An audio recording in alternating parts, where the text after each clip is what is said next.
આમ તો વ્યક્તિનું આખું જીવન કોઈ ને કોઈ ભયમાં વીત અને આ ભયની જનની એ ચિંતા છે.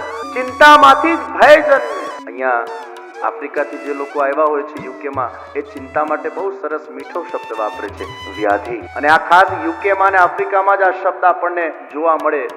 બહુ કદાચ ભારતમાં લોકો ન બોલતા હોય, ભારતમાં આમ સ્પષ્ટ ચિંતા બોલે, પણ અહીંયા શું બોલે? વ્યાધિ નહીં કરતા. બહુ વ્યાધિ. પ્રદીપભાઈ વ્યાધિ લાગે છે, પ્રદીપભાઈ વ્યાધિ જ બોલે છે. ચિંતામાંથી આ ભય પ્રગટ થાય.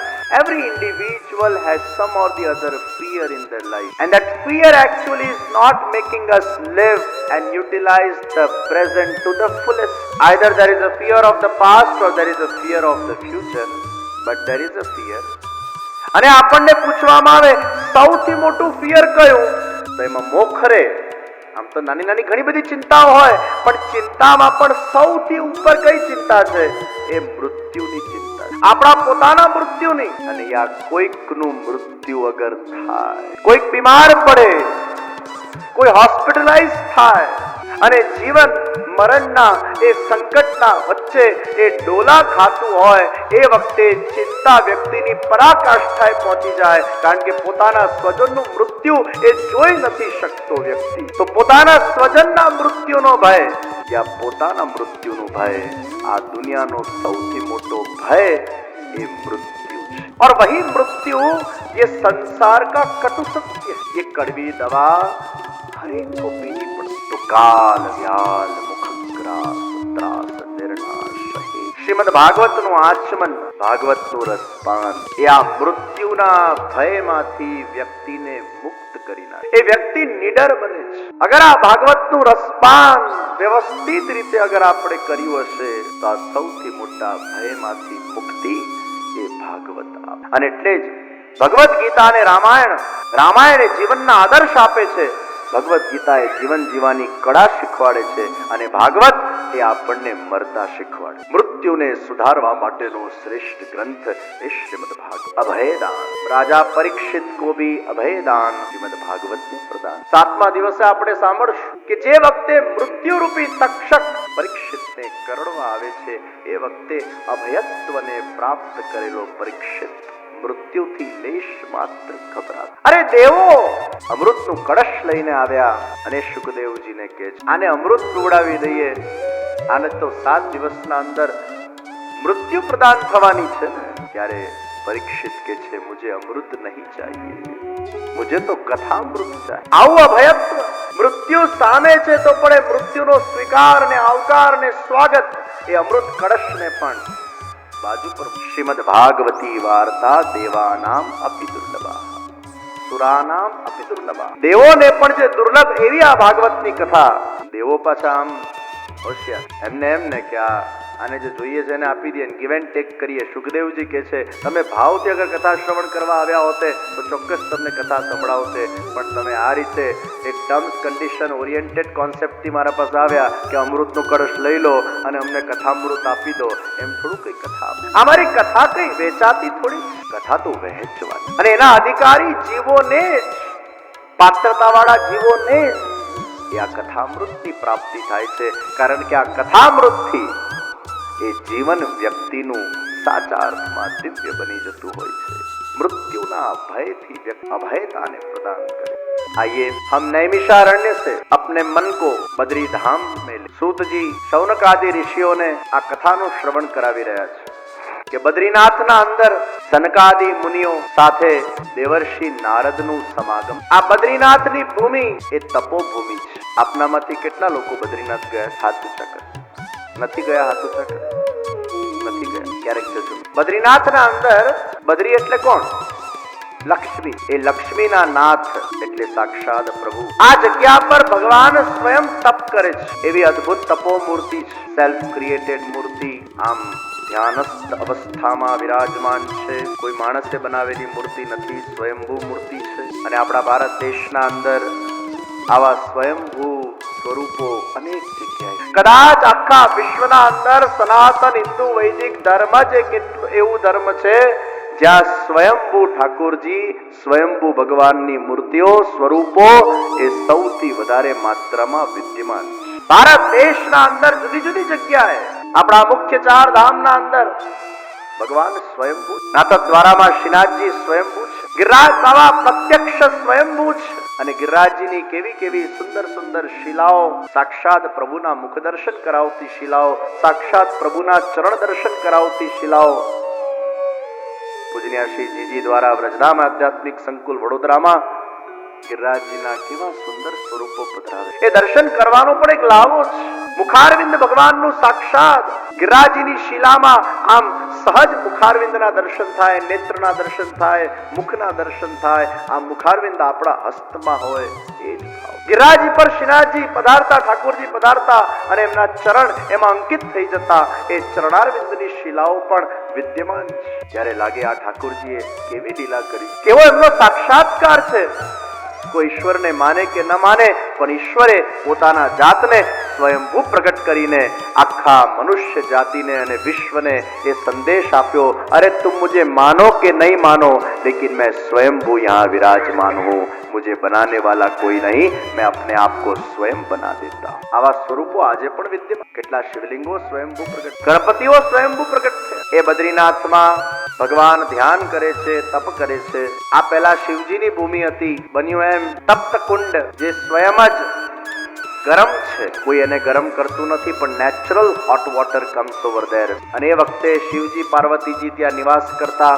એક બાલક રુદન કરે છે, ભેંકડા તાળીને રડે છે. પાર્વતીજીના હૃદયમાં વાત્સલ્ય ભાવ પ્રગટ થયું. એ બાળકને પોતાના ગોદના અંદર લાવવા જતા હોય છે.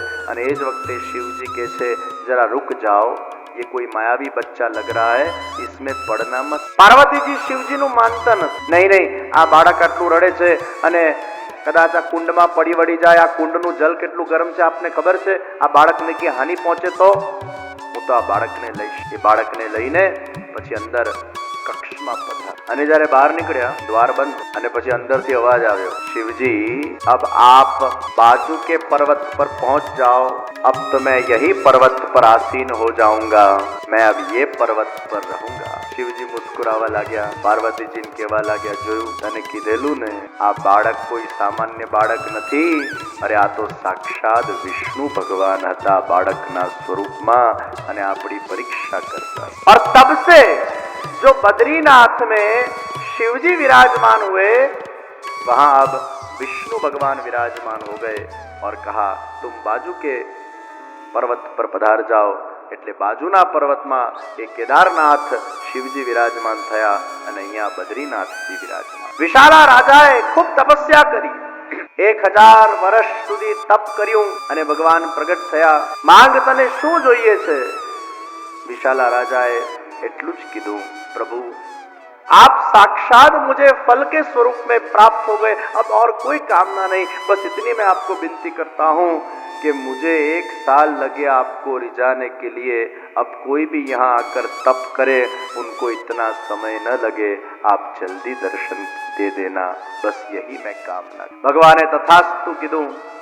હવે મારી આ દેવભૂમિમાં કોઈ પણ તપ કરશે એને હું જલ્દી દર્શન આપી દઈશ. અને હે विशाला, अब तुम्हारा नाम मेरे नाम के आगे लग जाएगा और बद्री विशाल का जय जयकार होगा. बोलो बद्री विशाल की जय. भगवान એ ભક્તનો જય જયકાર એ પોતાના સાથે કરાવે. અને એટલે એકદા હિ વિશાલાયામ ચત્વાર ઋષિયો મલાહ. ભાગવતજીમાં પણ વિશાલ શબ્દનો ઉપયોગ કરવામાં આવ્યો. સનકાદિ મુનિઓને શ્રી નારદજીનું સંગ થયું. નારદજીના મુખ પર ચિંતા છે. મહાપુરુષના મુખ પર ચિંતા એ ક્યારે પણ પોતાના માટેની ચિંતા નથી હોતી, એ હંમેશા સમાજ માટેની ચિંતા. વ્યક્તિ કેવલ પોતાના માટે ચિંતા કરે, પણ મહાપુરુષ એ સમાજ માટે ચિંતા. અર્જુનના વિષાદથી ગીતાજી પ્રગટ થયા, વ્યાસજીની વેદનાથી ભાગવતજી પ્રગટ થયા, સાક્ષાત શ્રી વલ્લભાચાર્યજી મહાપ્રભુજીની ચિંતાથી આ પુષ્ટિ માર્ગ પ્રગટ. શ્રી મહાપ્રભુજીના મનમાં પણ ચિંતા થઈ હતી કે કેટલા બધા દૈવી જીવો ભગવાનથી વિખૂટા પડેલા છે, એમનો કઈ રીતે ભગવાન સાથેનું પાછું સંબંધ કરાવવામાં આવે. એ ચિંતામાં શ્રી વલ્લભાધીશ મહાપ્રભુજી એ યમુનાજીના ઘાટ ઉપર વિરાજમાન હતા. અને ત્યારે ભગવાન શ્રીનાથજીએ પ્રગટ થઈને મહાપ્રભુજીને બ્રહ્મસમન મંત્ર પ્રદાન કર્યું. તો મહાપુરુષોની ચિંતા એ હંમેશા દૈવી જીવોના ઉદ્ધાર धारा। नारद जी का मुख चिंतन। और नारद जी कह रहे हैं, मैं चिंतित इसलिए हूं कि कली काल ने जो पूरे पृथ्वी के ऊपर अपना साम्राज्य जमा दिया है, जहां देखो वहां कली का एक प्रभु। अहम तु पृथ्वीं यातो ज्ञात्वा सर्वोत्तमं पुष्करं च प्रयागं च काशीं गोदावरीं तथा हरिक्षेत्रं कुरुक्षेत्रं श्रीरंगं सेतुबन्धनम् एवमादिषु तीर्थेषु ब्रह्ममाण इतस्ततः। मैं जहां जहां जो तीर्थों के अंदर गया, उन तीर्थों के अंदर कली का एक विशेष प्रभाव देखने को मिला है। तीर्थों में क्या शांति नहीं, सत्य तप पवित्रता दया क्षीण थती गई।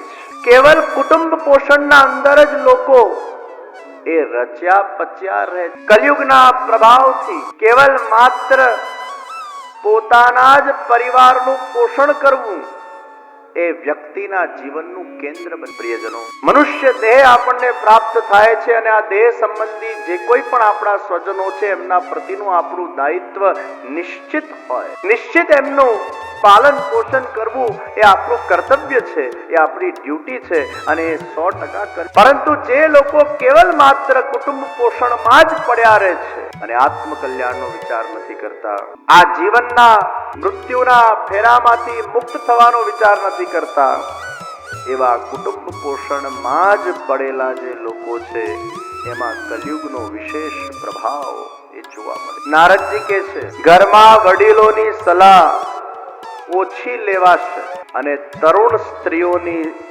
સલાહથી ઘર ચાલશે। જે ઘરમાં વડીલોનું આદર ઓછું થઈ જાય, જે ઘરમાં વડીલોની સલાહને વિશેષ પ્રાધાન્ય ન અપાતું હોય અને તરુણી સ્ત્રીનું જ કેવલ ઘરમાં ચાલે, એટલે સમજી લેવું કળિયુગનો પ્રવેશ। આ નારદજી કલયુગમાં યુવાન પત્નીનો ભાઈ એ સલાહકાર બનશે, અર્થાત જે ઘરમાં શાળાઓનું બહુ ચાલતું હોય એ ઘરમાં કળિયુગ આવ્યું। શાલાओं की बुद्धि से वो घर चलता है। रांधेला अनाजनी दुकानो વધશે।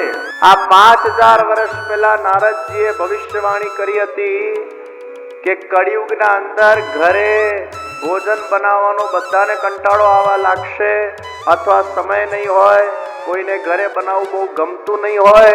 જેના ઘરે આજે પણ ભોજન બનતું હશે, સમજો કળિયુગનો પ્રવેશ નથી થયો। પણ જો તમને વધારે ને વધારે રેસ્ટોરન્ટમાં ખાવાની ઈચ્છા થાય એટલે કળિયુગનો પ્રવેશ થઈ ગયો। રાંધેલા અનાજની દુકાનો વધશે અને એટલે આજે તમે જુઓ કેટલી બધી દુકાનો, કેટલા બધા રેસ્ટોરન્ટ। આ નારદજીએ ભવિષ્યવાણી કરેલી કે કલયુગમાં આ વધુ રાંધેલા અનાજની દુકાનો વધશે। આ બધી જગ્યાએ જઈને મારું મન ખિન્ન થઈ ગયું। નારદજીએ સનકાદી મુનિઓને કીધું, હે ઋષિવર, મારું મન ખૂબ જ ચિંતાતુર છે કે આપમાં આટલો બધો કલીનો પ્રવાહ, આટલી બધી અજ્ઞાનતા ચારે બાજુ દેખાઈ રહી છે, મને ચિંતા થઈ। અને એનાથી પણ વધારે મને ચિંતા ક્યારે થઈ, જ્યારે હું યમુનાજીના તટ પર પહોંચ્યો અને યમુનાજીના તટ ઉપર એક યુવાન સ્ત્રી પોતાના 2 વૃદ્ધ દીકરાઓ સાથે બેઠે। ચારે બાજુ અનેક સ્ત્રીઓનું વૃંદ છે, કોઈ પંખો કરે છે, કોઈક સેવા કરે છે। અને જ્યારે એ બંને વૃદ્ધોના સાથે આ સ્ત્રી બેઠી, આ કૌતુક જોઈને મન આશ્ચર્યચકિત થઈ અને યુવાન સ્ત્રીએ મને જોતા જ મને રોકાવા કહ્યું। ભો ભો સાધો ક્ષણમ તિષ્ઠ મચ્ચિંતા વિનાશય દર્શનમ તવ લોકસ્ય सर्वथा गरहम परम। हे महात्मा जी, क्षण भर ठहर जाइए, मेरी चिंता को भी आप नष्ट कर दीजिए।